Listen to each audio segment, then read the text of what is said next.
Hugh Jackman, the unstoppable titan who carved his name into Hollywood's very spine, stands as one of the most compelling and unforgettable figures of our era.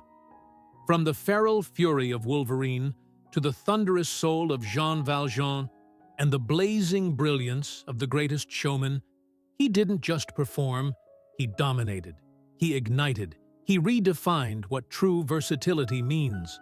And his ascent began from the harshest pit.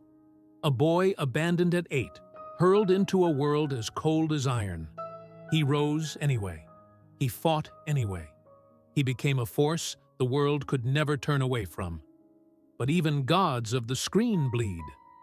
Behind the glory stands a man carved open by a ruthless, unyielding skin cancer, crushed by a nearly 30-year marriage reduced to ruins, and pursued by lifelong battles that seared themselves into his very bones.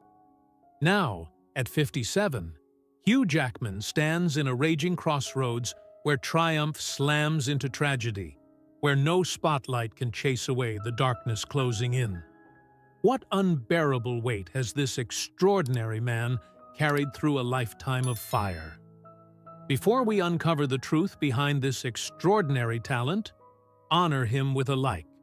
Your gesture stands as a quiet salute to a warrior who has walked through every inferno with blazing courage and a heart that refuses to break. It's heartbreaking how a single moment can split a life wide open, how one ruthless fracture can echo for decades, reshaping everything that comes after. Hugh Michael Jackman was born on October 12, 1968, in Sydney, the youngest of 5 siblings in a modest, devout Christian family that had crossed oceans from England under the 10-Pound Palms program. Their home should have been ordinary, steady, full of the familiar warmth of a big family. But beneath that surface, tensions smoldered. His parents' marriage was splitting at the seams, voices rising behind closed doors, silences at the dinner table growing so heavy they felt like another presence in the room. And then came the morning that shattered everything. Hugh, just 8 years old, padded into the kitchen expecting the usual clatter of breakfast, only to find stillness. His mother, Grace, was gone, her coat missing from the hook, her teacup left untouched. No note, no warning, no goodbye, just an absence so abrupt and so cold that it carved itself into him. Years later, he would say, "It was like the ground shifted, like a part of me just left." And even that does not begin to describe the quiet devastation of that day. The aftermath was swift, merciless. 2 of his sisters were taken back to England with their mother, while Hugh, his 2 older brothers, and their father Christopher remained in the suddenly hollow house. Rooms felt bigger because they were empty. Nights felt longer because no one spoke. The air carried the ache of everything missing. Christopher, disciplined, dignified, the kind of man who never raised his voice, became a single father overnight. He cooked, worked, cleaned, prayed, and tried with everything he had to hold 3 boys together while his own heart was breaking. And then came the moment Hugh would remember for the rest of his life. 5 years after Grace left, Christopher boarded a plane to England, determined, hopeful, desperate, to bring his wife home. He returned in just 5 days. No suitcase full of reconciled dreams, no promise of a restored family, only the crushed truth. She had remarried, started a new life, and would not be coming back. Hugh, then 13, watched his father step through the doorway, shoulders slumped in defeat, and understood instantly. "I just knew," he later said. "This is not happening." It was the moment he realized childhood doesn't end with age. It ends with heartbreak. The wound didn't disappear. It calcified. The little boy, terrified of being left behind, grew into a teenager, terrified of needing anyone. His anger simmered just beneath the surface, erupting on rugby fields where he played with a ferocity that startled coaches, an attempt to outrun a pain far bigger than his body. At home, he saw his father pour every ounce of himself into the family. Crosswords spread across the table late into the night. Lights left on until all three boys had safely returned. Clothes worn thin because Christopher always put the children first. Hugh admired him with a reverence that bordered on awe, but admiration came tangled with guilt. A quiet, gnawing belief no child should carry. Why wasn't I enough to make her stay? His adolescence became a maze of bottled emotion. He grew tall, restless, lanky, energy without direction, rage without a name. I had this anger in me, he recalled. It was Wolverine rage before Wolverine ever existed. And yet, amid the turmoil, the first sparks of purpose flickered. He remembered wearing a too-big Camelot crown at 6 years old, the audience's laughter washing over him like sunlight. The stage became the one place where pain didn't crush him. It transformed. But even escape cannot silence a past that follows you everywhere. Hugh threw himself into everything: sports, drama, academics, not out of ambition, but from a desperate need to fill the hollow space where a mother's love should have been. At night, he traced the lines of world maps in old atlases, longing for places far from the grief-soaked home he knew. He watched the bond between father and sons tighten, not from ease, but from survival. He understood the weight his father carried, even as a boy, and that understanding etched itself into his character. Discipline, empathy, and a profound sense of responsibility. The scars did not fade. They shaped him. They became the steel beneath the gentleness, the fire beneath the charm. And from that fractured beginning rose the man the world would one day admire. A performer of immense depth, a soul forged not by ease, but by loss, endurance, and the unwavering love of a father who refused to let sorrow win. It's astonishing how a young man carrying wounds no one could see can still be pushed toward a future he never imagined. When Hugh turned 18 in 1986, he fled Australia as if distance alone might quiet the storms inside him. But England sharpened them instead. At Uppingham, standing before boys barely younger than he was, he wore authority like an ill-fitting costume, teaching English and drama, while doubting every word that left his mouth. The nights cut deepest, a single lamp flickering in his narrow room. The corridor stretched in silence, the English winter clawing at the windows like a reminder that warmth was something he had never truly learned to trust. "I had no idea who I was back then," he would later admit. The confusion didn't crush him outright. It hollowed him, carving a quiet ache that waited to be filled by something he hadn't yet found a name for. When he returned to Australia, still searching for direction, he accepted a summer placement in the isolated desert of Arayonga, a place so stark it forced him to confront himself. The days burned with relentless heat. The nights dropped into a cold that felt almost surgical, cutting through layers he didn't know he was wearing. The vast silence swallowed every thought he tried to outrun. Yet in that unforgiving emptiness, he saw a different kind of strength. Families who made joy out of scarcity. Community woven not from ease, but necessity. Their resilience carved something into him, an early lesson in grounding, in purpose. Back in Sydney, clinging to practicality, he enrolled in journalism. But fate prefers subtle doorways. Desperate for an easy elective, he chose a drama class.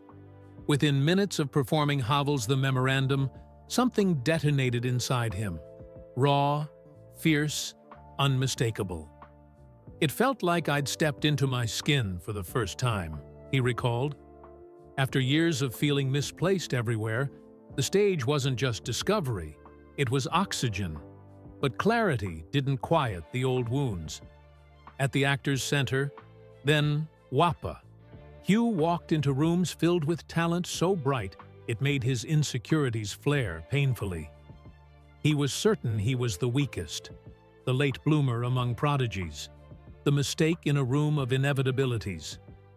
To survive, he buried himself in work.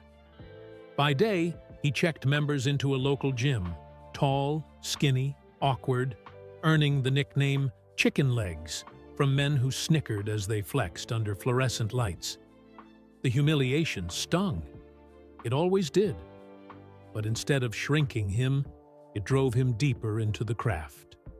Night after night, he stayed in empty rehearsal rooms long after others had gone home, sweat cooling on his skin as he repeated lines until they fused with breath.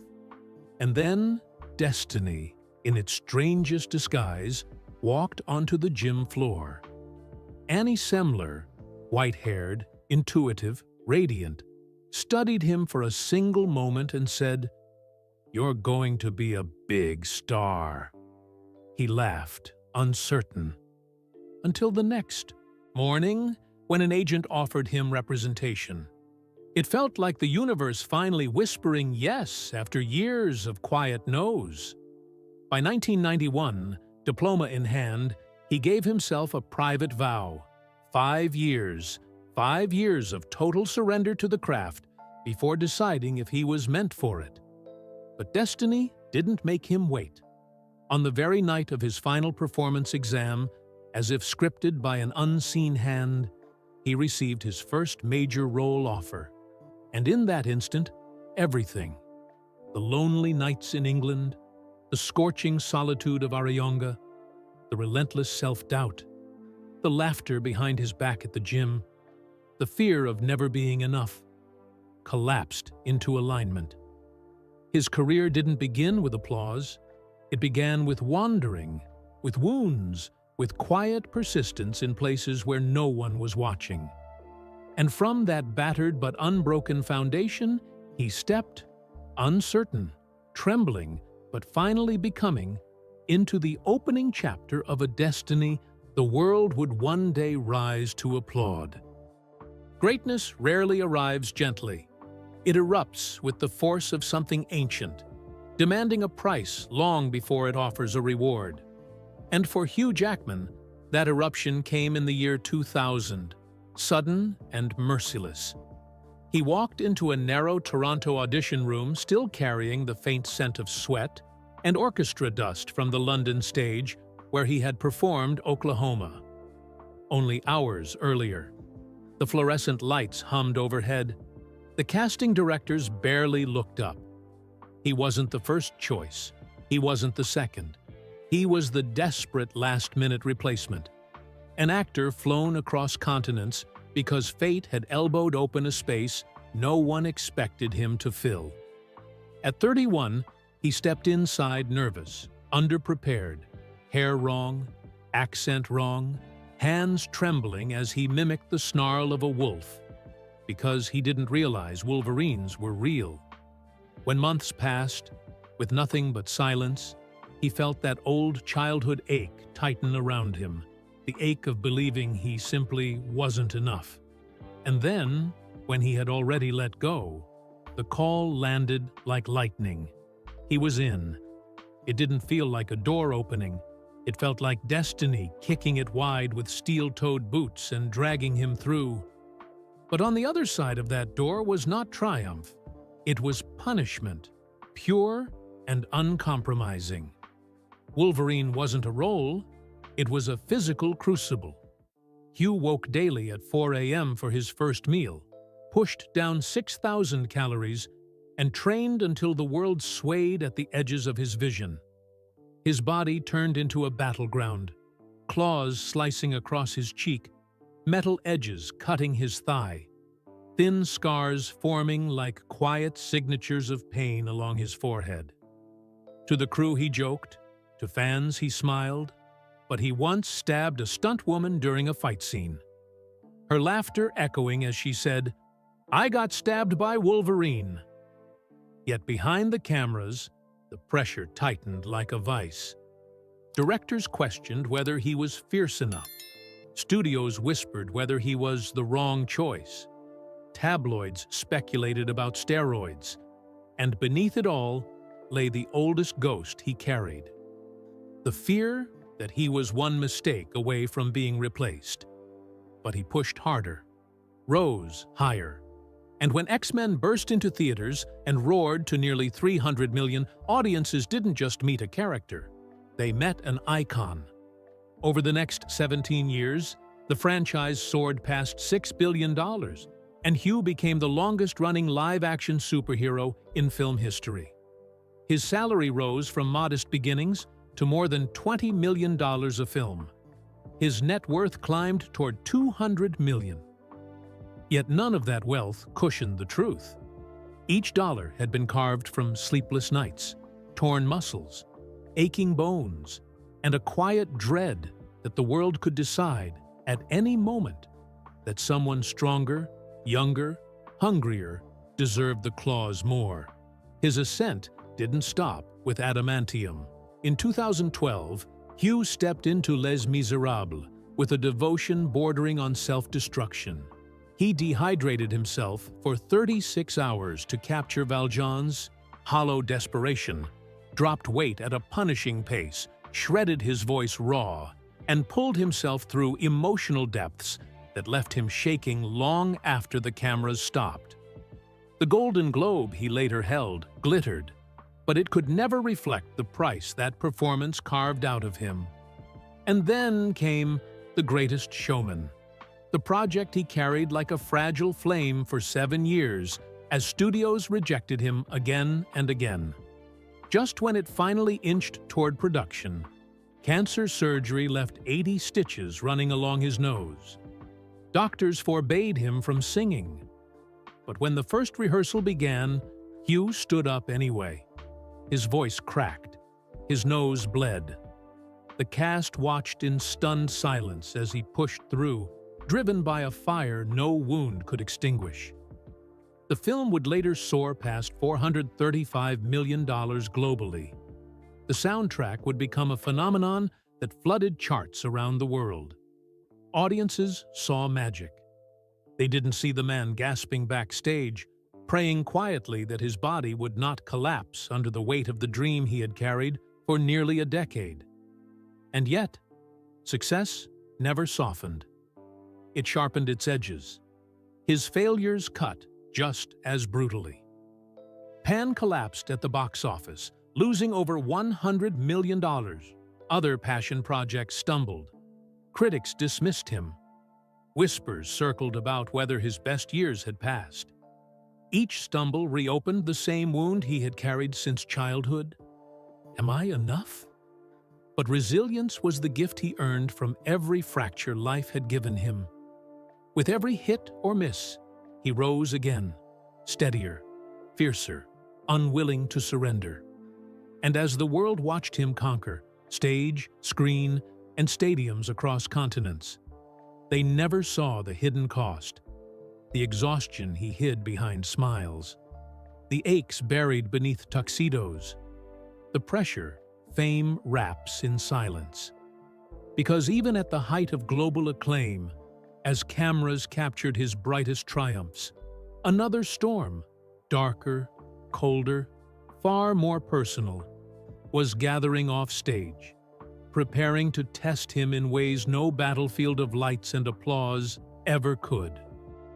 It is devastating how even the brightest beginnings can carry the seeds of a heartbreak no one sees coming. Long before the world hailed him as one of Hollywood's most beloved talents, Hugh Jackman poured the whole of his heart into a role he believed would define him more deeply than any character he would ever play: a husband. In 1995, under the humming lights of the Corelli set, he met Deborah Lee Furness, the confident, magnetic, already established actress whose presence made him stumble over his own breath. He was 26, unknown, earnest, trying to hide the way his admiration for her grew with every passing day. He later confessed he avoided her for a week because he was terrified of falling for the leading lady. But gravity has its own plans. A friendship softened into affection, then ignited into something neither of them could deny. Deborah hesitated. She was older, seasoned, and protecting her heart. Yet Hugh stepped forward with a conviction beyond his years. 4 months later, he proposed. And on April 11, 1996, beneath soft Australian skies, they promised to build a life together. For many years, that life was tender and steady. Shared dinners, whispered dreams, two artists finding comfort in each other in ways that fame could never replicate. But love, no matter how steadfast, is not immune to the shattering weight of longing. Their early marriage became marked by a grief so profound it reshaped the air of their home. Their desperate wish for a biological child? They pursued every path science offered. IVF after IVF, endless appointments, hope rising, only to fall apart in silence so crushing it hollowed rooms that once felt warm. Hugh would later say, "It was heartbreaking, truly heartbreaking." But even he knew those words were too small. There were miscarriages, multiple, each one a private storm that tore at Deborah's spirit, leaving her mourning futures she could picture with perfect clarity but could never hold. And Hugh, who would have carried every ounce of that pain for her if he could only watch her break and take her hand through the wreckage. Choosing adoption was not surrender, it was courage. It was love refusing to end. In 2000, they welcomed their son, Oscar, through an open adoption.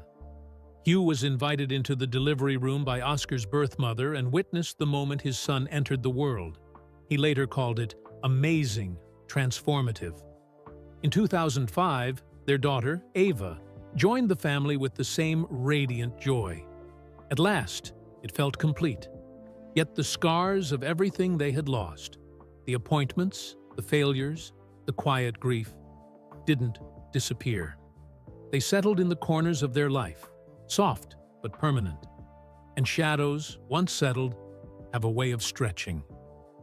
As Hugh's career ascended, from X-Men to Broadway to international stardom, Deborah stepped back from her own ambitions to anchor their home.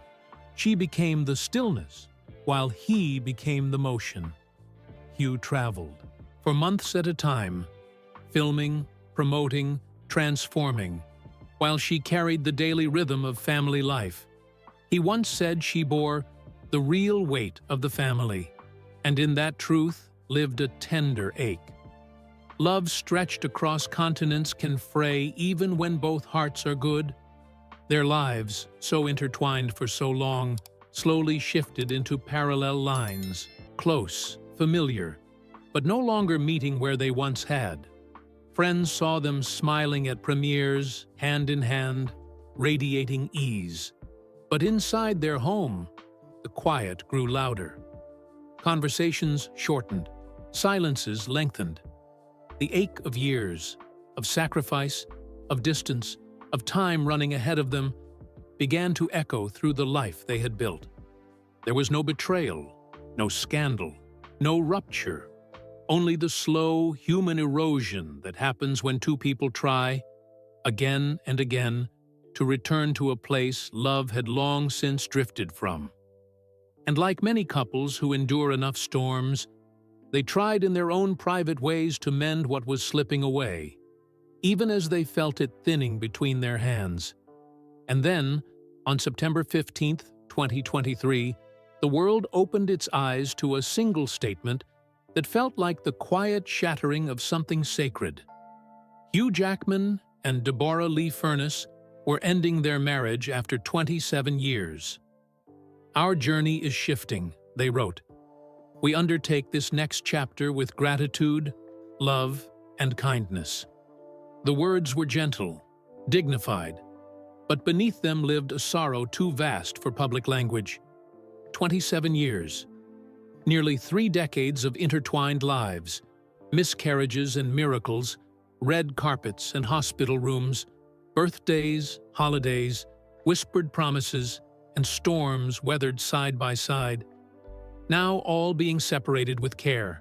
The homes in New York and Australia, the life they had fused, the wealth built over decades, the memories no division could ever truly divide.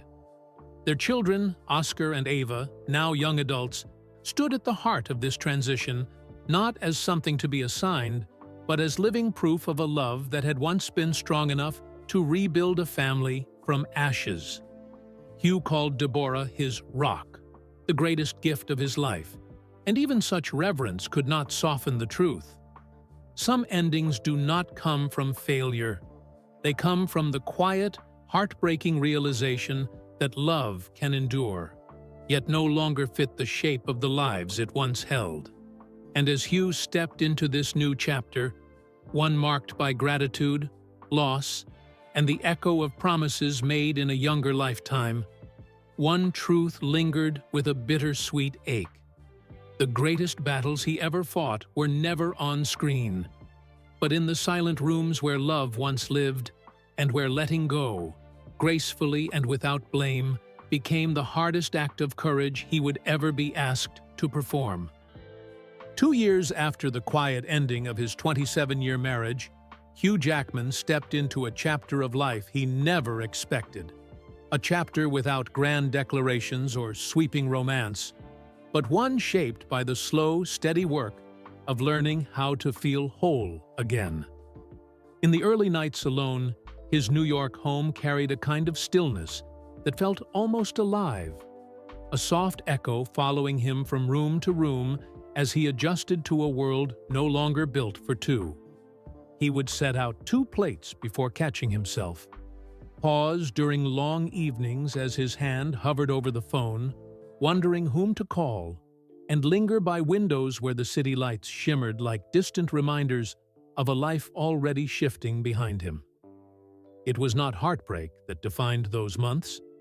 It was the unfamiliar quiet that comes after decades of routine, the tender ache of relearning how to exist with oneself.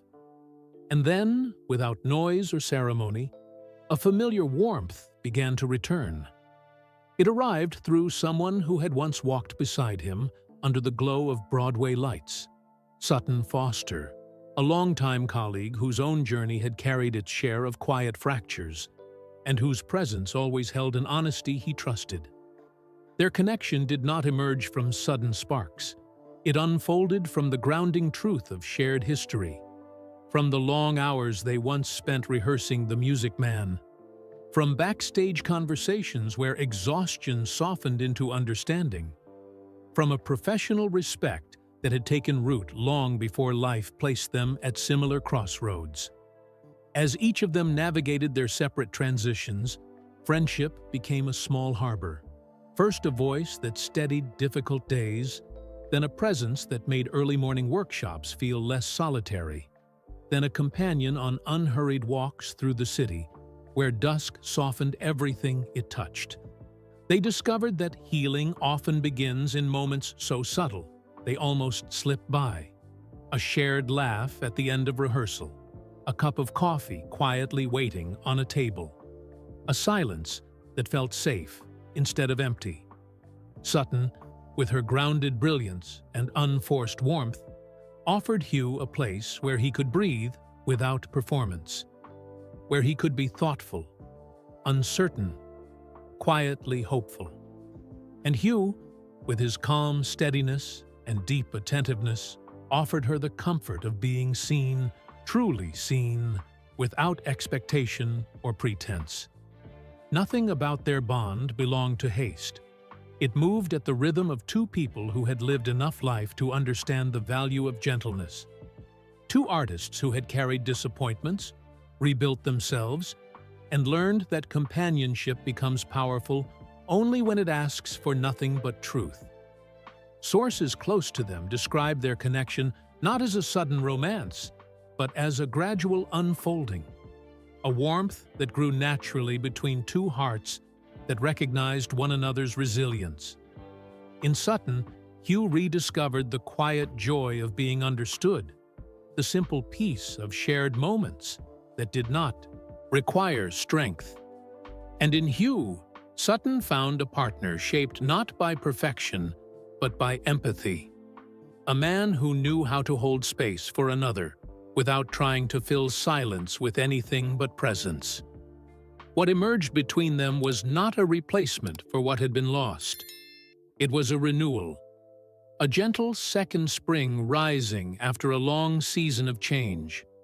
It carried the tone of two souls stepping carefully into light again, grateful for whatever tenderness the future might choose to offer. And perhaps that is the quiet beauty of this chapter in Hugh Jackman's life. Not that he found something entirely new, but that he allowed himself to feel again, to hope again, to believe that healing can return through simple companionship, warm conversation, and a steady hand that reminds him life, even after its hardest seasons, still has room for unexpected grace. And as warmth slowly returned to his life, Hugh discovered a truth he had never understood before. Healing does not erase the past. It gently brings forward the memories that shaped us, carrying them back to the surface with a softness that aches. And in that rising light, one presence returned to him more than any other: his father. To the world, Christopher John Jackman was a thoughtful, private British accountant who kept his life far from the noise of celebrity. But to Hugh, he was a quiet giant, a steady hand on his shoulder long before the world ever knew his name. Christopher never remarried. He devoted his entire life to raising his sons with a grace that asked for no applause. There was a dignity to him that could not be taught, a stillness that anchored the entire household, and a sense of responsibility that never faltered. He led not with grand words, but with the quiet, deliberate rituals of a man who believed character mattered more than anything achieved under bright lights. The purposeful mornings, the careful listening, the unshakable integrity. In a world that often confuses loudness with strength, Christopher's power lay in gentleness, in reliability, in the kind of quiet loyalty that becomes a compass for a child. Those qualities flowed straight into Hugh, forming the foundation of the man millions would one day admire. Yet even men of unwavering strength are not spared the slow unthreading of time. It began subtly, almost imperceptibly. Little hesitations, a misplaced date, a repeated question said with a puzzled smile. At first, Hugh dismissed it. Everyone forgets things.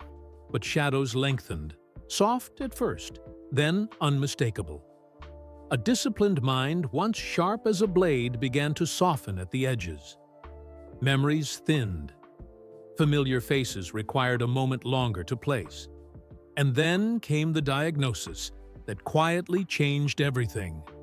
Alzheimer's disease, the slowest and most merciless of thieves. Unlike sudden tragedies, Alzheimer's does not break a heart all at once. It wears it down, grain by grain. Hugh watched memory recede from his father as if carried away by a tide that withdrew a little farther each day and never returned. Some mornings brought a flicker of clarity, Christopher's hand curling around Hugh's with the old firmness, his eyes sharpening just long enough for recognition to bloom. Other days brought a fog so heavy it seemed to swallow the room, leaving only the faint outline of the man who had once carried an entire family with unshakable resolve. Hugh visited often, his presence steady and silent, a kind of prayer. He learned to treasure fragments, the faintest smile, a nearly forgotten detail, the soft pressure of a hand that remembered love, even when it could no longer remember names. His father's dignity never disappeared. It flickered like a stubborn flame in wind, fragile yet impossibly brave. There was a day family friends never forgot. One of those quiet catastrophes that do not wound loudly, but leave a bruise that lasts forever. Hugh brought an old photo album, hoping its familiar pages might lift a memory to the surface. He opened to a picture of himself as a boy standing beside his father on a shoreline washed in pale sunlight.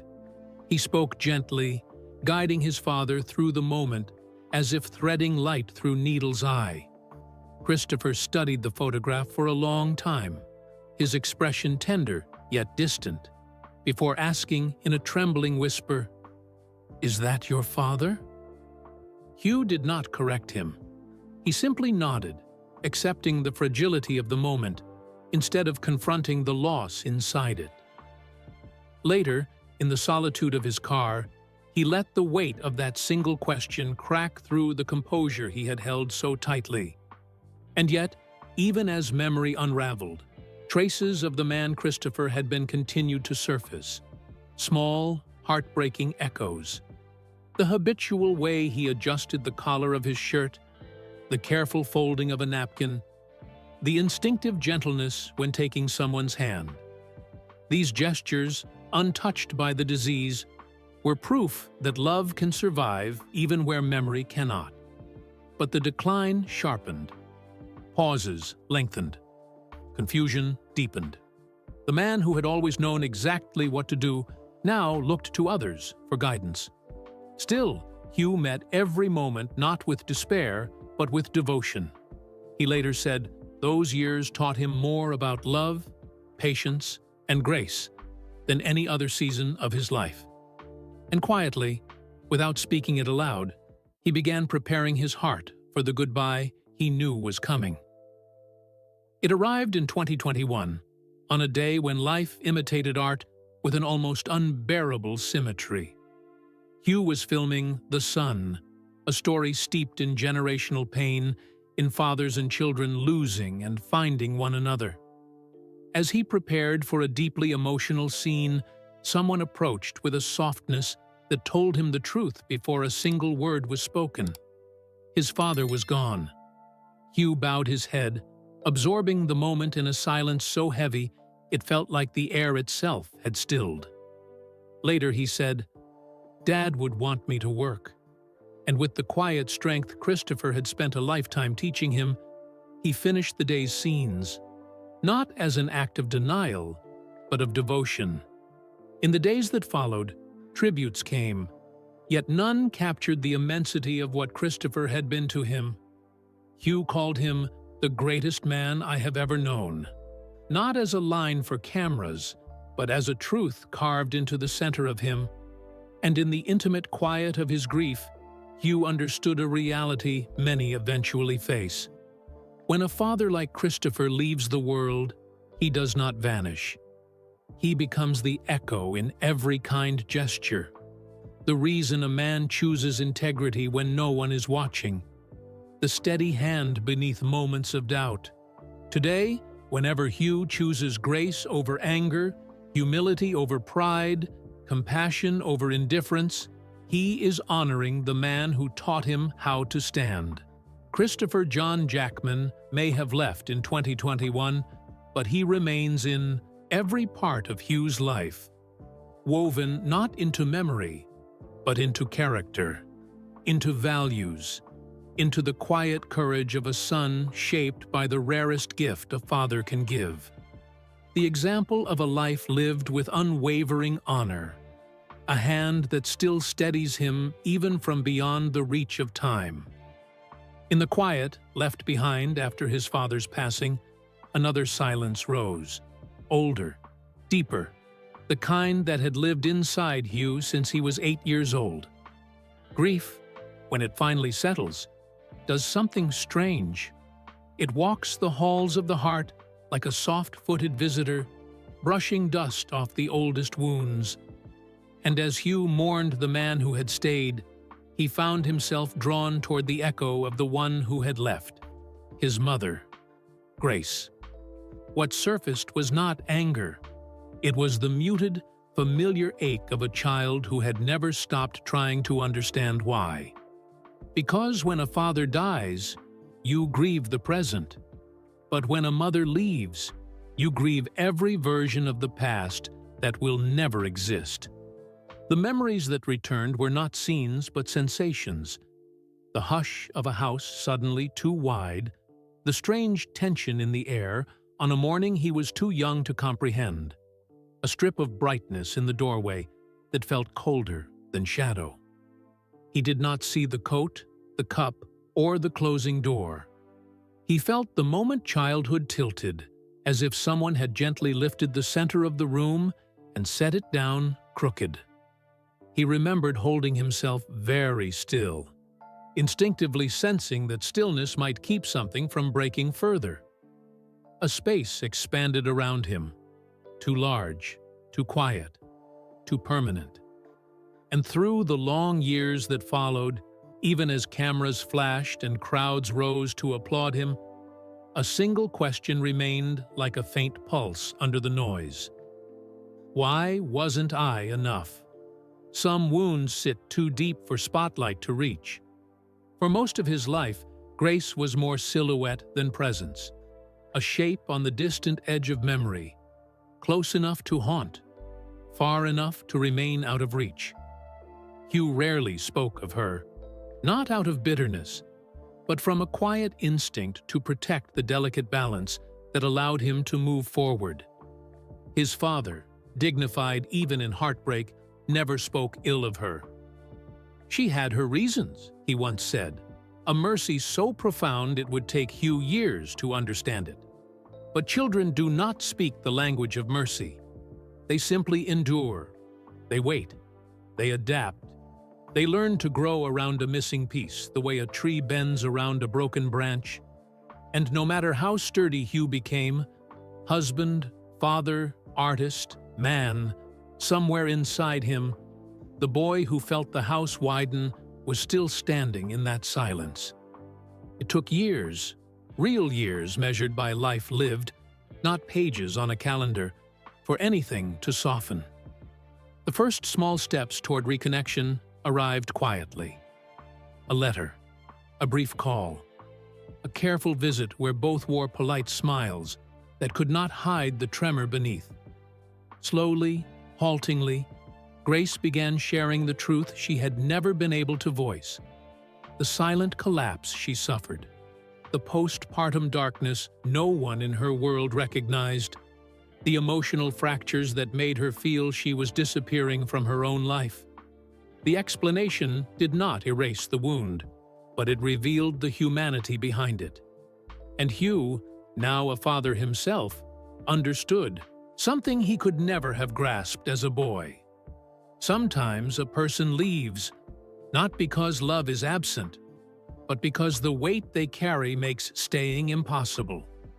Love and failure are not strangers. They often live side by side. The moment forgiveness arrived was not a grand reckoning. It was quiet, almost fragile. In a sunlit room during one of their later visits, she reached for his hand, not with confidence, but with the hesitant hope of someone unsure she still had the right. And Hugh, without a pause, placed his hand over hers. No apology, no explanation, no revision of history. Just two lives acknowledging the ache between them, and then, softly, letting it loosen. In that small gesture, the years folded, not healed, not erased, but softened, the way fabric wears smooth after being held long enough. They rebuilt something, not the bond they might have known, but something real, something gentle, something that carried no bitterness.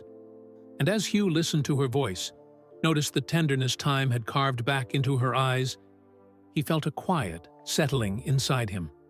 Not closure, not correction, just peace. The kind earned only by choosing not to carry inherited pain any further.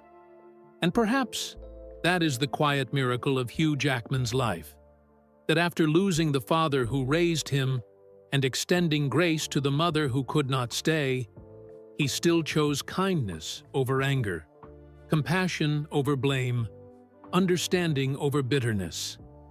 His story reminds us that forgiveness is not about rewriting what happened. It is about refusing to let what happened diminish who we become. And in that gentle, unexpected reconciliation, Hugh discovered that even the bonds fractured in childhood can, with enough courage and enough tenderness, find their way back, slowly, imperfectly, luminously, into the light again.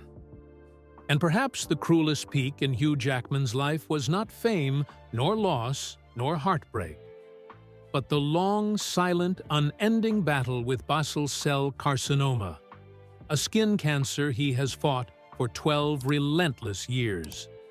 It did not enter with thunder.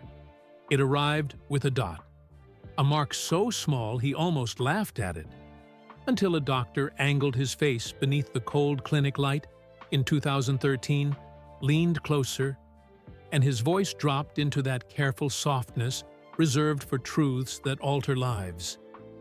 We should biopsy this, just to be safe.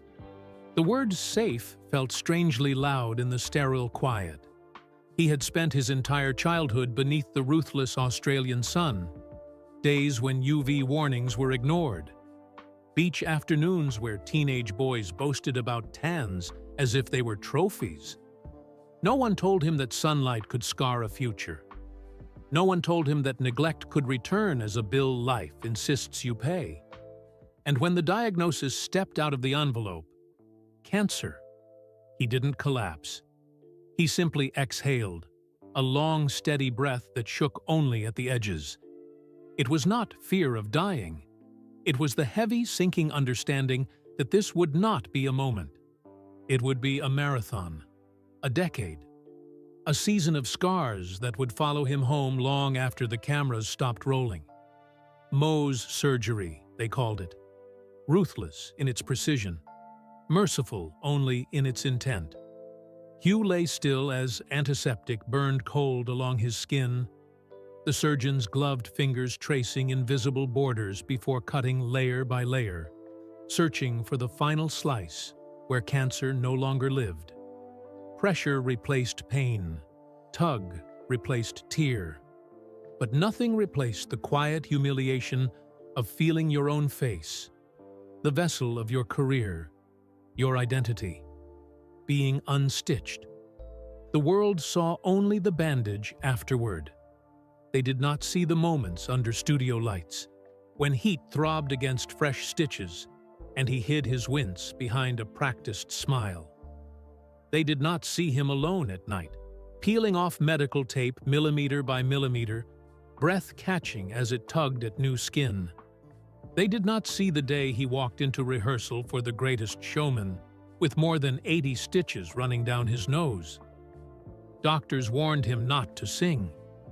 He nodded, and then sang anyway. His voice cracked open, his nose bled, and the room fell silent as a man held together by sutures delivered a performance held together by soul. The surgeries repeated. The cancer returned. 6-month checks, new biopsies, new scars. The strongest men do not bleed less. They simply refuse to let the world hear it. But the deepest wound of all was the waiting, the cruel ring of an unknown number, the dry click of a doctor inhaling before speaking, the long, trembling hours between a scan and its verdict. Cancer teaches a different kind of awareness. The late-night inspections under bathroom light, leaning closer, tracing scars that looked healed, but never felt like safety. Some evenings, exhaustion folded over him. He would sit on the edge of his bed, 2 fingers pressed to the tender ridge of a new incision, and let his breath falter. Not collapse, not surrender, just a moment of truth. The truth that even men who play immortals can fear the next mark. And in that silence, one question cut sharper than any blade. What if the next one is the one I cannot outrun? But after that breath, that single, fragile breath, he always lifted his head. Because pain may bend a man, but it never teaches him how to bow. And so, when dawn slipped into the next morning, He stepped outside before the sun rose fully, the cool air brushing his healing face. He walked, slow, steady, deliberate, because that walk was a covenant with himself. Fear would not shrink his world. And gradually, he began speaking openly, showing bandages without shame, urging millions to protect their skin, to check their marks early, to listen to the body's whispers long before they become storms. In videos, with gauze still taped across his nose, he said the same quiet plea again and again. Please wear sunscreen. It's just not worth it. He wasn't preaching. He was reaching. For the elderly man sitting in a waiting room alone, for the woman peeling off a bandage at midnight, for anyone carrying a private fear under their clothing. His scars did not dim him. They caught the light, and in catching it, they revealed something extraordinary. The sun had once scarred him, but now he stood in its glow, teaching others how to stay safe. The lesson he wished someone had whispered to the boy he once was. Today, every line on his face is not a mark of suffering, but of survival. A quiet anthem for everyone hurting, everyone waiting, everyone fighting their own unseen war. Pain changes you, but so does perseverance. And sometimes, the bravest thing you can do is rise again the next morning. Breathe once, step into the cool air, and walk toward the light, even when part of you is still trembling in the dark. Now, at age 57, Hugh Jackman stands at a point in life where the light finally feels different, warmer, steadier, earned. And when the world looks at him today, they see not just the artist who conquered Hollywood, but the man who rose from a childhood shaped by fracture and a career carved by discipline into a life of extraordinary abundance. His net worth in 2025 is estimated at around $180 million, a figure built from 3 decades of cinema triumphs, world tours, Broadway success, brand partnerships, and a lifetime of relentless work. Work that began long before fame, when he was simply a boy trying to rebuild the parts of himself life had broken. Within that wealth lies a real estate portfolio remarkable even by Hollywood standards. In New York City, he once owned a 3-floor West Village triplex, an architectural wonder of steel and glass hovering over the Hudson River, listed near $38.9 million. After his separation, he purchased a new penthouse valued at over $21 million, where floor-to-ceiling windows open onto sweeping views of the city, a private terrace blooms with greenery, and a skylit studio gives him a quiet space to rehearse music at dawn. In Australia, he keeps a sun-drenched residence near Bondi Beach. Pale wood, sandstone textures, ocean wind rolling gently through open rooms. A Hamptons retreat, set on more than 2 acres of soft green lawn, completes the picture, a sanctuary for summers and slow weekends with his children. These homes are not symbols of excess. They are the stable foundations he once longed for as a child. Beyond real estate, Hugh's life reflects the quiet luxury of a man who values craftsmanship over spectacle. His garage has held a Porsche Cayenne, Audi Q7, and hybrid SUVs chosen for comfort and safety. His watch collection includes pieces from Rolex Datejust, Omega Speedmaster, and a classic Cartier tank, timeless rather than showy. On stage and on screen, he favors bespoke suits tailored in London and New York. Off stage, he lives in soft knitwear and worn-in boots, clothing that speaks to a life balanced between global stardom and grounded simplicity. He does not own a yacht nor a private jet, but he has long traveled the world in first-class cabins, often with his children at his side, turning work trips into moments of connection. And his children, Oscar and Ava, remain at the center of his world. Now, young adults, they are building their own paths with quiet determination. Oscar, deeply connected to social issues, is exploring documentary filmmaking and community work inspired partly by his multicultural heritage. Ava, creative and spirited, is studying dance and design, moving between New York and the West Coast as she shapes her own artistic voice. Though living more independently, both remain closely tied to their father. After the end of his 27-year marriage, Hugh embraced co-parenting with dignity and grace, making stability his highest priority. He takes long city walks with them, attends their private milestones, and fills their home life with routines, quiet brunches, shared movies, heartfelt notes slipped beneath bedroom doors. What he gives them is the greatest inheritance: steadiness, warmth, and a love that never wavers. Work continues to be a powerful current in his life. Following the global success of Deadpool and Wolverine, Hugh returned to the stage and film world with renewed intention, seeking roles that speak to the human condition rather than the demands of spectacle. He still trains with the precision of an athlete, still sings with the spirit of a showman, still pushes his craft toward truth rather than applause. But he has learned, at last, how to rest. He walks miles across New York without headphones. He meditates twice a day. He eats cleanly, sleeps intentionally, and protects his skin with the seriousness of a man who has faced cancer more than a dozen times. After 12 years of battling basal cell carcinoma, multiple surgeries, painful recoveries, he knows that life is fragile and therefore precious. And then there is his philanthropy, one of the quiet pillars of his legacy. His Laughing Man Foundation has poured millions of dollars into education, community development, and fair trade programs that uplift coffee-growing families across the world. He has supported children's hospitals, mental health initiatives, disaster relief, and theater education, often anonymously. His philosophy is simple: if life gives you more than you need, give the rest away. And for Hugh Jackman, these are not words, they are a way of living.